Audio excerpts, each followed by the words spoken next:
Today I'm going to be working on Project YJ here, and got a bunch of rust that I'm going to start repairing, but got one spot on the frame right there that is cracked up and around, and it stops on both sides just at the hole, so it's kind of a good thing that hole was there, otherwise it would have kept going. Gotta get this tire off and drop the fuel tank before we can get to any of that. I got a couple of the lug nuts off. We have one in here that was a safety special lug nut that I don't have the key for. So I pounded a couple sockets on it. Right now we're gonna try to pound a 15mm socket on there and see if that'll work. I'll get back to you guys when we get that off. So I got the tire off. I ended up having to fucking drill the stud. There was no other way to get that off. I've decided that I'm gonna try not to drop the fuel tank yet. At some point I'm gonna have to, but for this repair I think I can get away without dropping it. As you see, I cleaned up this one side, and I thought the crack stopped here, but it actually started falling up, so it's a kind of a good thing I'm doing this today. So I'm gonna take my grinder, flat disc, and get this as clean as I can all the way around, and then I'm gonna start cutting up some steel, and I'm gonna weld this crack first, grind it smooth, and then plate it. So, see you guys in a little bit. Alright, we got the crack ground out here so that I can weld it. I got a spot here that I got cleaned off a little bit. Get that on there. We are currently gonna weld it with a Vulcan MIG-Max 215. I'm currently only running on 110 voltage. We're using some Lincoln Electric 035 flux core wire, I believe.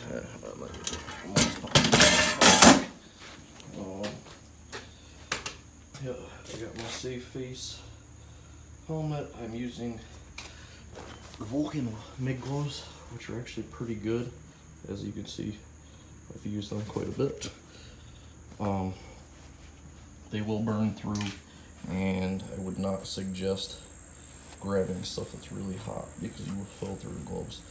But as far as just welding, they're great. But I wouldn't use them to torch stuff and try to pick it up and move it.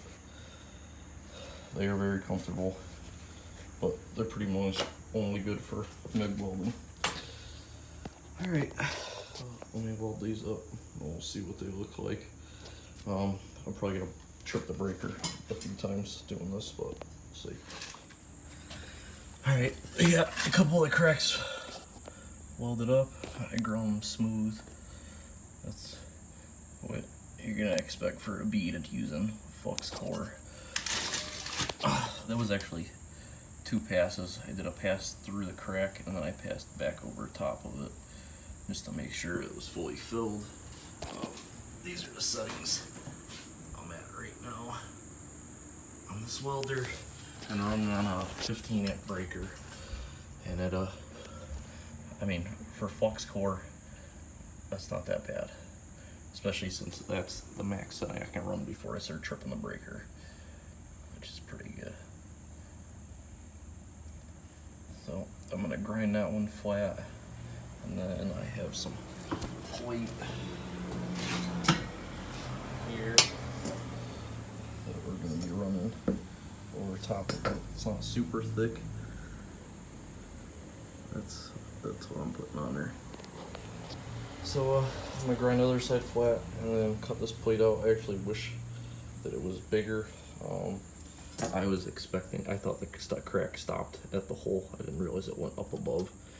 If it did, I would have got something that would have met up the whole thing, but I was actually going to stop it at the hole. So we'll see how I cut this out. All right. Alright, got that crack ground down too. So now I'm gonna cut the plate.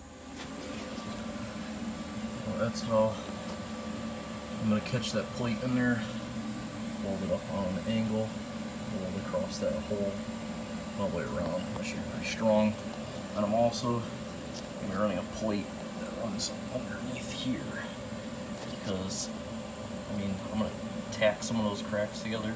But for the most part, you can't really hold that stuff up, so that only needs to be plated. And we're also going to do the other side.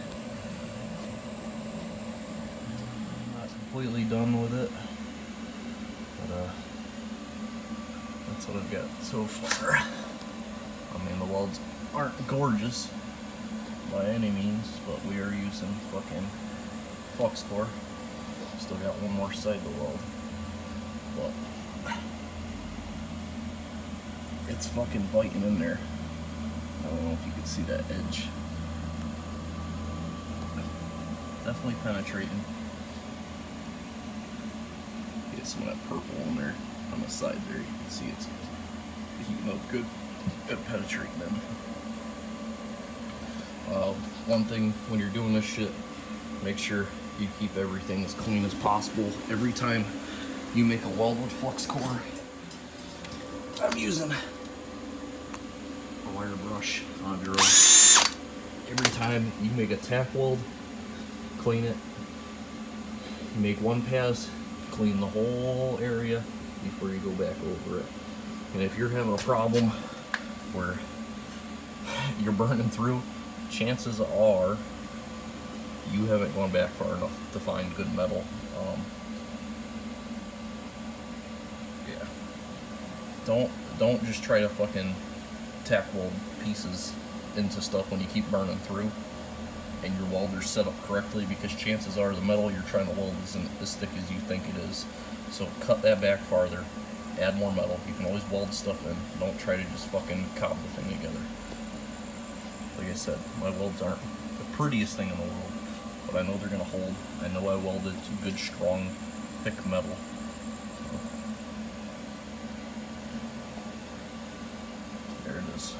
And when I finish the next pass, I'll show you guys. Well, that's all I'm gonna do for today. We got that plate. Yeah, lower plate welded in there. Well, it's kind of shitty, but it's penetrated. It's fully welded up. There's no holes. The only part I didn't weld was the back side.